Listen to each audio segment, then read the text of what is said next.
Olá, esse é o Boletim Câmara desta sexta-feira, dia 27 de junho de 2025. E sexta-feira é dia da gente detalhar as moções que foram votadas na sessão ordinária. Moções são documentos que demonstram aplauso, repúdio, apoio, apelo ou pesar em relação a um fato ou pessoa. E quem traz esse conteúdo é o repórter Lincoln Santiago. 7 moções foram lidas nesta semana e todas foram aprovadas. Vamos acompanhar o assunto de cada uma delas.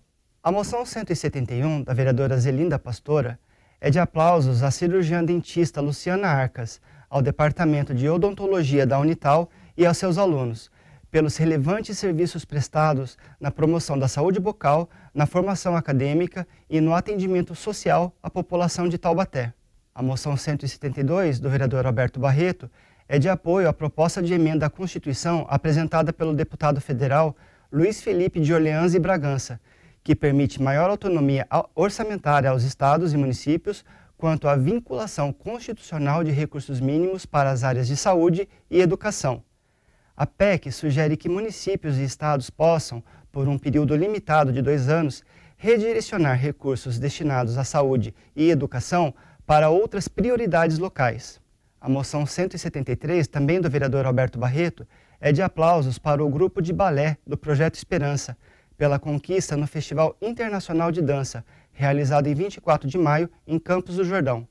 O grupo conquistou o 2º lugar nas 2 categorias apresentadas, o neoclássico, com a coreografia Tranquilidade, e a categoria Jazz, com a coreografia Chamas da Paixão.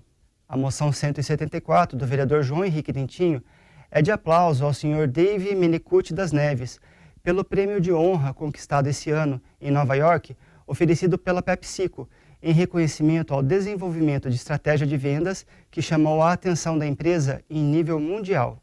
A moção 175, da vereadora Thalita, é de aplauso ao corpo docente do Centro Estadual de Educação de Jovens e Adultos, o SEJA, pela atuação destacada na construção de uma educação comprometida com a diversidade, a equidade e a cidadania. O SEJA tem promovido um currículo antirracista com a valorização da história e cultura afro-brasileira, africana e indígena. A moção 176, também da vereadora Thalita, é de aplauso aos alunos Eliane Beatriz Pernambuco, Maria Antônia dos Santos Marçal e Ramizi Mahmoud Arabi Smid, pelo protagonismo e engajamento nas ações pedagógicas e culturais do SEJA Monsenhor Cícero de Alvarenga. O comprometimento desses alunos tem sido exemplo de cidadania e sensibilidade às temáticas abordadas no ambiente escolar. A moção 177, da vereadora Zelinda Pastora, é de aplausos aos agentes de trânsito pela ação educativa relativa às vagas especiais. Foram distribuídos panfletos e orientações sobre trânsito, segurança viária e respeito das vagas destinadas aos idosos, pessoas com necessidades especiais e transtorno do espectro autista. Essas foram as moções votadas nessa semana e agora seguem para as pessoas ou organizações ligadas ao assunto. Volto com você, Ana. Se você que nos acompanha estiver interessado em saber mais detalhes sobre alguma dessas moções, o texto completo pode ser lido no site da Câmara no menu Atividades Legislativas. A Câmara dos Deputados derrubou com 383 votos o decreto do Poder Executivo que elevaria as alíquotas do Imposto sobre Operações Financeiras, IOF. Depois dessa, que foi considerada uma derrota histórica no Congresso, o presidente Lula combinou com a sua equipe que vai ligar para os presidentes do Senado, Davi Alcolumbre, e da Câmara dos Deputados, Hugo Mota, para tentar retomar o diálogo e reorganizar a base aliada. Enquanto isso, a equipe presidencial diz que o governo deve judicializar a derrota e recorrer ao Supremo Tribunal Federal. O argumento é que um decreto presidencial só pode ser derrubado pelo Congresso quando o Executivo ultrapassa suas funções, o que não teria sido o caso. Convocada pela Câmara para prestar esclarecimentos, a pró-reitora de graduação da Universidade de Taubaté, Mayra Cecília Delu, explicou a qualidade do curso de medicina. A repórter Fernanda Maria acompanhou e traz mais informações. A Câmara de Taubaté convocou a pró-reitora de graduação da Universidade de Taubaté, Mayra Cecília Delu, para prestar esclarecimentos sobre a qualidade do curso de Medicina. A oitiva, que aconteceu no dia 25, foi conduzida pelo vereador Douglas Carboni, autor do requerimento de convocação. Carboni mostrou as notas do Exame Nacional de Desempenho dos Estudantes, o ENAD, entre 2013 e 2023, que se manteve 3, e do Conselho Preliminar do Curso, CPC, que é respondido pelo próprio aluno, e oscilou entre 3 e 2 entre 2013 e 2023. Temos um trecho da fala dele, vamos acompanhar. Mas eu quero lembrar que um tempo recente nós éramos 15 mil alunos, hoje nós somos 5. Então não vamos só ficar na história. Em tempo recente, nós tínhamos um curso de Física, nota 5 no ENAD, presencial. Em tempo recente, nós tínhamos uma enfermagem lotada. E por um tempo agora, a gente não abriu nem turma. Lógico, existem vários porquês, também não vou colocar toda a culpa na universidade. Graças a Deus que o Ministério da Educação não vai fazer mais enfermagem à distância, porque não existe veia à distância, né? Parada cardíaca à distância, né? Mas, professora, eu vou fazer um pedido pessoal como ex-aluno da universidade. Eu estou fazendo um pedido para a senhora, que eu sempre tive diálogo com a senhora. Sempre. Ouça esses pais. Porque quando saiu na imprensa, inclusive, essa questão dessas notas, os pais ficaram desesperados. A pró-reitora afirmou que o curso de Medicina tem a nota máxima do Conselho Estadual de Educação, que renovou o reconhecimento do curso pelo tempo máximo de 5 anos. Ela explicou que uma equipe de especialistas da área avalia a infraestrutura, o corpo docente, o projeto pedagógico do curso, os campos de prática, o que foi feito recentemente, renovando pelo tempo máximo o curso. Segundo ela, o ENAD é uma avaliação para todos os cursos superiores, mas ele foi substituído este ano pelo Exame Nacional de Avaliação da Formação Médica, o ENAMED. Segundo a pró-reitora, até então era cíclico. A cada 3 anos, os alunos que tinham concluído 80% da sua carga horária de formação eram obrigados a serem inscritos pela instituição, entendendo o ENAD como o último ato acadêmico da formação. Agora, o ENAMED passa a ser anual para os alunos do último ano da medicina. Com relação à nota 2 do CPC, ela pontuou que há uma diferença entre esta avaliação e o ENAD. Segundo a pró-reitora, o ENAD avalia o conhecimento do aluno, e nisso a Unital tem nota 3.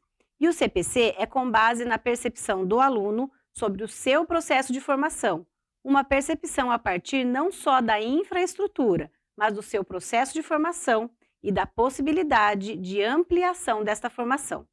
Voltamos ao estúdio.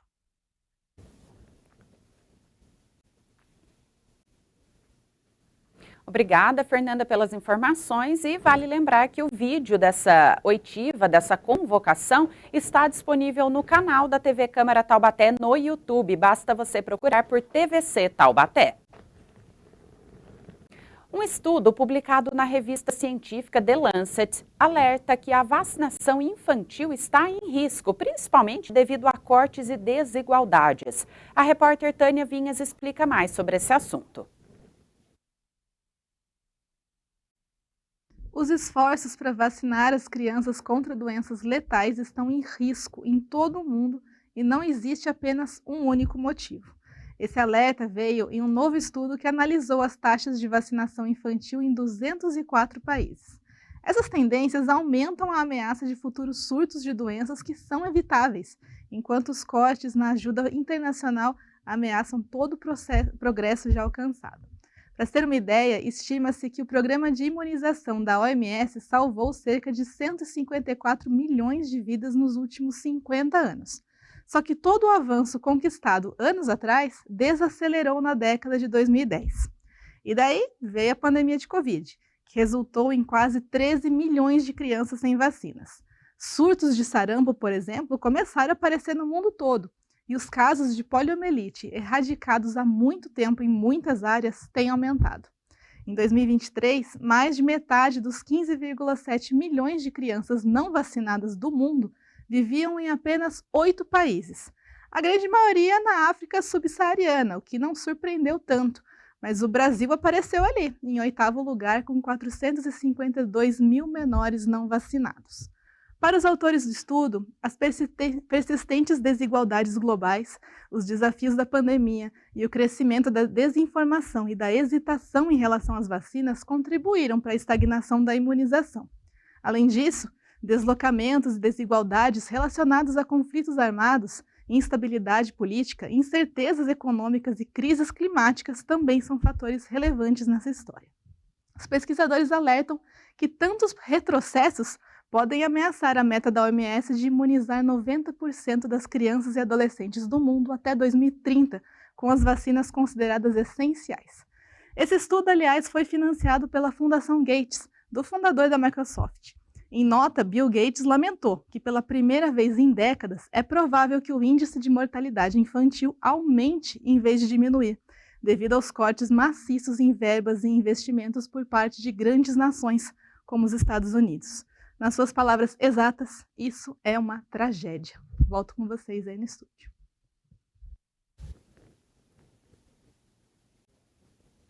E já que nós estamos falando de vacinas e da importância delas, a gente aproveita para informar que aqui no Brasil, a partir do dia 1º de julho, os bebês de 1 ano de idade vão receber o reforço da vacina contra meningite e agora com uma proteção ainda maior. Eles ficarão protegidos também contra outros 3 tipos de sorotipos da bactéria, o que vai prevenir casos de meningite bacteriana e infecção generalizada no sangue.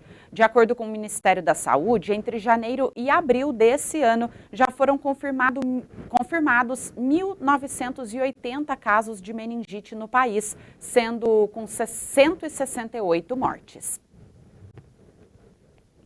Depois de 9 meses seguidos de alta, os preços dos alimentos apresentaram uma queda agora no mês de junho. Isso contribuiu para que o Índice Nacional de Preços ao Consumidor Amplo, o IPCA 15, também conhecido como prévia da inflação oficial, fechasse em 0,26%. Esses dados foram divulgados nesta quinta-feira, dia 26, pelo Instituto Brasileiro de Geografia e Estatística, o IBGE. E esse resultado representa o 4º mês seguido de desaceleração, ou seja, a inflação está perdendo força. Dos 9 grupos de produtos e serviços pesquisados pelo IBGE, 7 deles apresentaram alta em junho.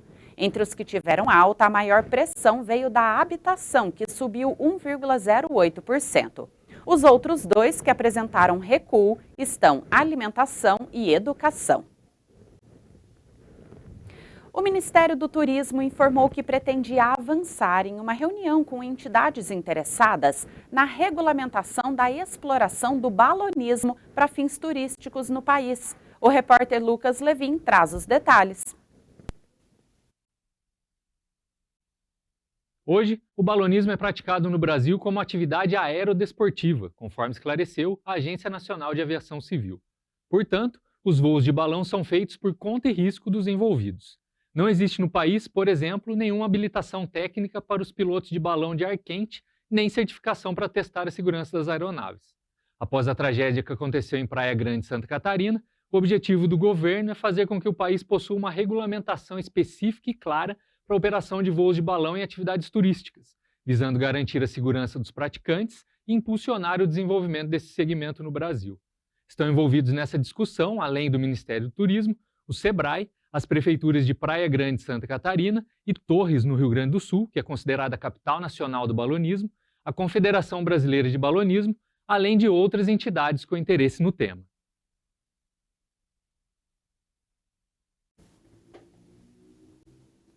Aqui na nossa região, Pindamonhangaba oferece esse tipo de atividade. Obrigada, Lucas, pelas informações. E o preço do café continua subindo para o consumidor, mas no campo, as cotações começaram a cair em março, após o início da colheita aqui no Brasil. Isso pode sinalizar uma boa notícia de queda no preço nas prateleiras do supermercado em breve. Na prévia da inflação de junho, o café moído foi o segundo item que mais pesou na inflação do mês, depois da energia elétrica, segundo os dados divulgados pelo IBGE. Em relação a maio, o preço do café subiu 2,86%.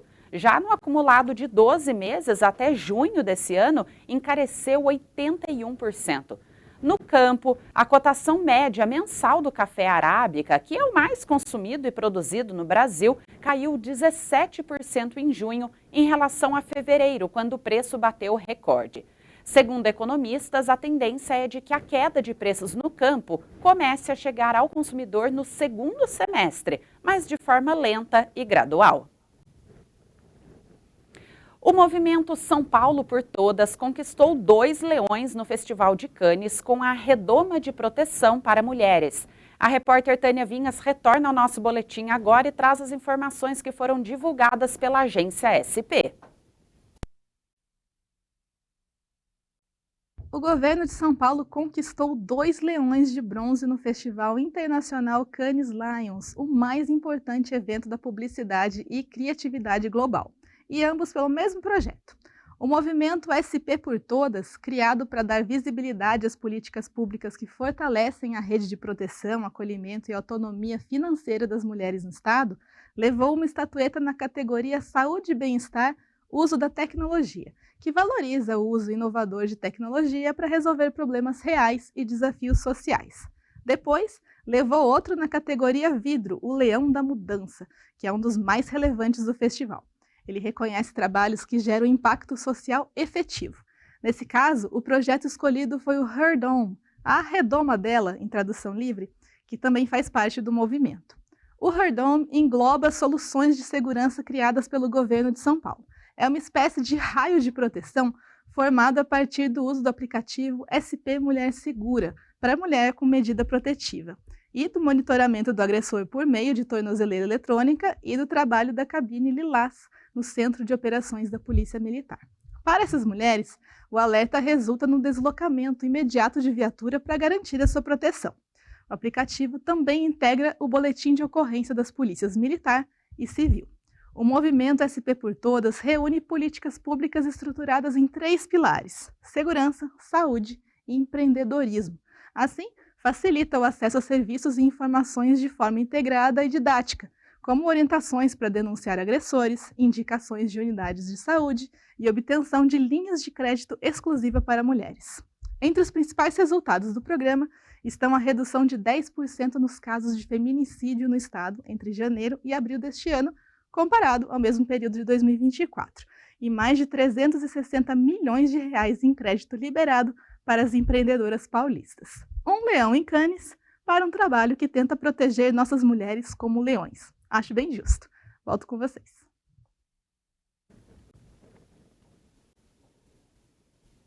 E olha, Tânia, o Brasil, em geral, teve um desempenho histórico no Cannes Lions. Além de ter sido o primeiro homenageado com a nova distinção de País Criativo do Ano, nós levamos 107 troféus, sendo 6 Grand Prix, um raro Titanium Lion, 18 ouros, 35 pratas e 47 bronzes. Foi o melhor desempenho já registrado pelo Brasil no festival. O Hub de Inovação Tecnológica de Taubaté, conhecido como HIT, completou 5 anos na última quarta-feira, dia 26. O programa visa contribuir para o desenvolvimento científico, tecnológico, social e econômico do município e da região. Nele são realizadas ações de apoio à criação e ao fortalecimento de empresas de base tecnológica, bem como de estímulo à realização de pesquisa, desenvolvimento e inovação em organizações educacionais, institutos de pesquisa e empresas, orientando profissionais para os desafios da inovação tecnológica e do empreendedorismo. Para marcar as comemorações de 5 anos, até o dia 4 de julho, o HIT promove a Semana de Inovação, com uma programação especial que inclui a entrega do Prêmio Joaninha, que é uma homenagem às personalidades que vêm contribuindo de forma significativa para o desenvolvimento da inovação na cidade. E uma cidade da região do Vale Histórico deve reinaugurar um trajeto de trem que já foi percorrido pelo imperador Dom Pedro II. O repórter Lucas Levin retorna ao boletim agora para trazer mais detalhes dessa notícia. A cidade de Cruzeiro, localizada no Vale Histórico, vai reinaugurar a viagem de trem feita por Dom Pedro II. O projeto faz parte de uma iniciativa da Prefeitura, com o apoio da Secretaria de Desenvolvimento Econômico e Turismo e da Associação Brasileira de Preservação Ferroviária, e visa resgatar a importância histórica e turística da ferrovia da Serra da Mantiqueira, que liga os estados de São Paulo e Minas Gerais. A reinauguração está marcada para os dias 5 e 6 de julho, e o Expresso da Mantiqueira vai percorrer um trecho de 12 quilômetros de ida e volta, saindo da Estação Central de Cruzeiro até a Estação Rufino de Almeida, onde está localizado o famoso túnel da Revolução Constitucionalista de 1932. Segundo a ABPF, a previsão é que ao longo dos próximos meses, o restante da ferrovia continue sendo recuperado, permitindo ligações mais longas no futuro, inclusive com a integração ao trem Intercidades Eixo Leste, que poderá ligar Cruzeiro a São José dos Campos e a capital paulista.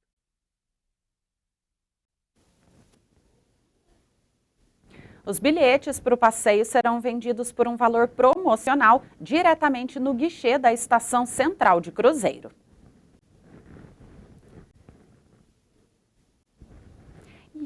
E agora eu chamo a Isabela Vieira, que vai trazer para nós as dicas da agenda cultural para esse final de semana.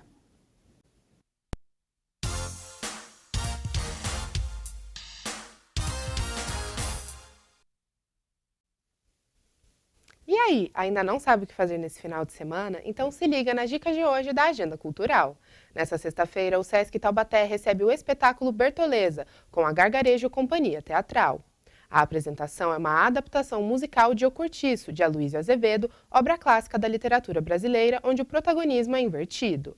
A voz agora é de Bertoleza, mulher, negra e escravizada, que se relaciona com João Romão, um português ambicioso e oportunista.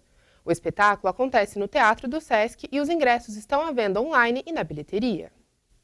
Para a criançada, no sábado, às 4 da tarde, o Teatro Metrópole recebe a Patrulha Show Aventuras Caninas. Para garantir o ingresso, é só clicar no link disponível na bio do Instagram. O @ é Teatro Metrópole Oficial. Ainda no sábado, às 8 da noite, o Sesc Taubaté recebe show inspirado na obra e no legado de Rolando Boldrin. A homenagem visita canções, causos, poesias e a valorização do artesanato popular. A apresentação conta com Cláudio Lacerda e banda e o grupo Paranga. Os ingressos estão à venda online e na bilheteria do Sesc. No sábado e domingo não podia faltar Festança Caipira. A paróquia São João Bosco realiza os últimos dias de arraiá com comidas típicas e muita música. O evento acontece depois da missa, às 5h30 da tarde no sábado e às 7 da noite no domingo. Essa foi a Agenda Cultural dessa semana. Eu fico por aqui e volto na próxima sexta. Tchau!